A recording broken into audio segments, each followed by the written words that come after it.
symbol. This is an emblem of a secret society. A secret society of Freemasons called the Illuminati, the illuminated ones, the enlightened ones. They connected themselves to another group of Freemasons in France, in the south of France, referred to as the Thierry de Sion, French Grand Orient Temple Masons.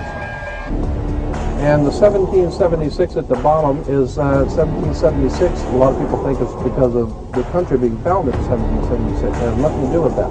So what it amounted to is that the 1776 was when this secret society actually formed itself into a secret society and put itself into operation. And the world's first Masonic state was born, a nation that would represent Masonry in every way. A sign of the Masonic presence in America is plainly visible on the dollar bill, which carries a picture of George Washington, the first Freemasonic president in the world, and a picture of the Freemasonic symbol of the so-called all-seeing one eye.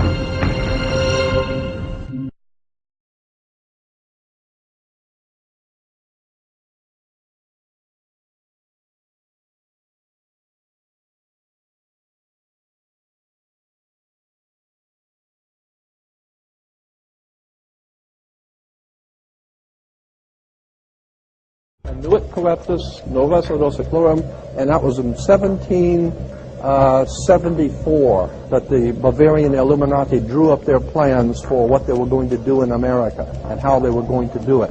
They were the basis for what we call today in our country the Bavarian Illuminati was the basis for what we call today the Colombian faction. The Colombian faction of the Illuminati came here right after this government was formed. And that's where we get today this Columbia Space Shuttle, Columbia Movies, Columbia Television, Columbia Records, everything, Columbia University. As a matter of fact, Columbia TV, Columbia Broadcasting System, CBS. What is the symbol for CBS? It's the all-seeing eye. And that's why our government is in the District of Columbia, because these guys own our government. They print our money, and they own not only the government, but they own you. You are their property. So, in other words, these guys print the money, they run the country, and they own you, and they own everything around it. And so they make the laws, and that's why they can decide who can kill who, and who can get away with who, and who can get away with whatever, because they make the laws and they decide, all right?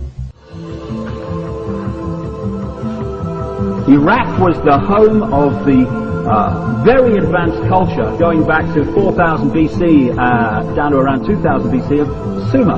Babylon was an ancient headquarters of this Illuminati. Like I said, and that's why, as we'll get to as we go through, these Illuminati today use a tremendous amount of Babylonian symbolism in their own codes and language.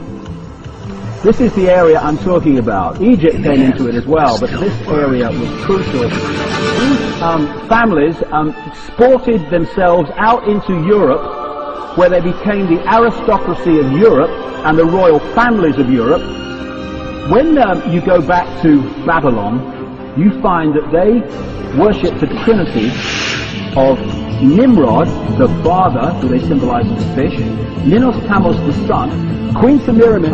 The Romans used to worship Queen Semiramis under the term Venus Columba, Venus the dove, because the Babylonians used to symbolize Semiramis as a dove.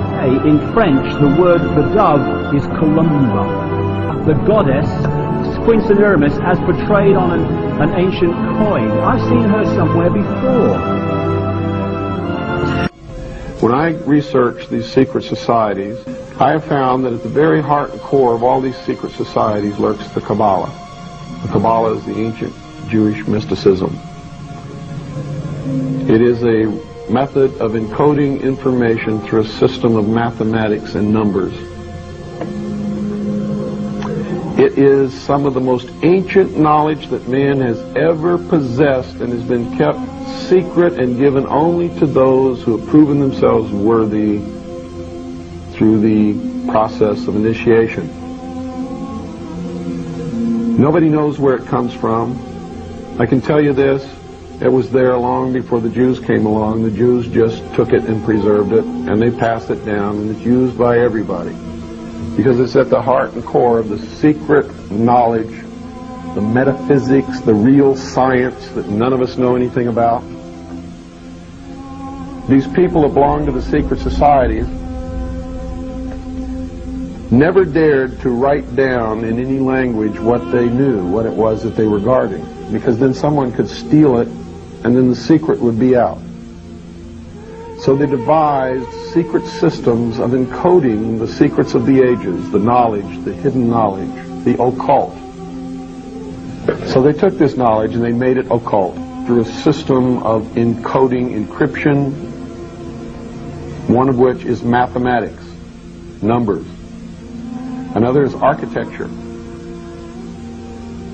Everybody wonder, why do they have a fraternal organization called the Freemasons? Aren't those the guys that build walls? You bet they do.